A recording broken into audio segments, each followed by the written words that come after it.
Yo, you asked about the 60-second block time. I'm really glad you did that, as inebriated as I am, because that's an important issue we need to talk about. Now, 10 seconds if you don't know much about cryptocurrency. A block time is how the ledger is confirmed, because all cryptocurrency is a shared ledger across many computers. And every block, every computer competes to write the next block, and thereby create more coins and validate the network. And every time they write a block, they are basically adding a new entry to that ledger. And this is how cryptocurrency works. It's a little confusing at first. It took me a while to get it, so don't feel bad if it confuses you, because it certainly did me. Now back to the question at hand, the 60-second block time. That means Monero writes a new block to the ledger every 60 seconds.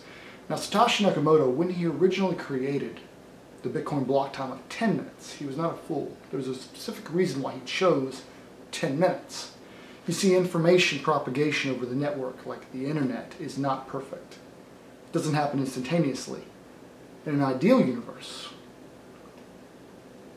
not only would we all be on yachts shipping champagne, however, information would spread across the internet at the speed of light.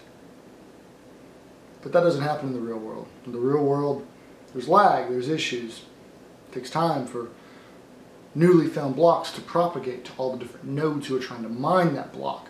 So 10 minutes was a nice, reasonable estimate to make sure there were no orphan blocks. An orphan block is when this guy over here says, hey, I found a solution, I've got a new entry to the ledger, and this guy over here says, no, I already found a solution, and we're mining on top of my shit. But this guy's doing work already on top of his solution because he thought he had it. Not because he's a fraud, because he didn't know that this guy over here found a solution. This is what an orphan block is, and we want to prevent that. The issue at hand is that is a 60-second block long enough for that information to propagate through the Monero network. So everyone knows, hey, this guy found a solution, now we all should mine on his solution and disregard mining on previous solutions.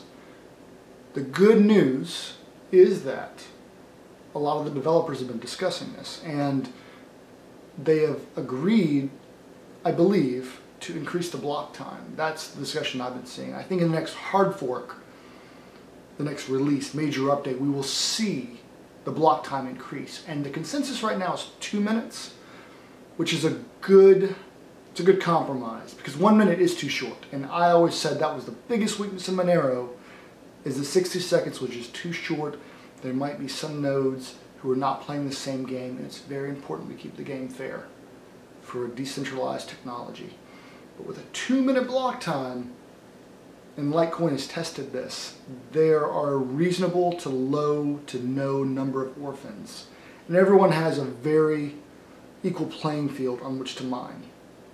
And you don't have any of those crazy scenarios where you might create a hard fork where two people mine a competing block and no one wants to give up the work they've done. 2 minutes is a great compromise. We might see 4 minutes. I think it's going to be 2.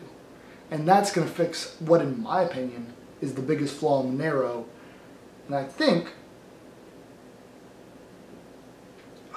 this champagne is fucking delicious.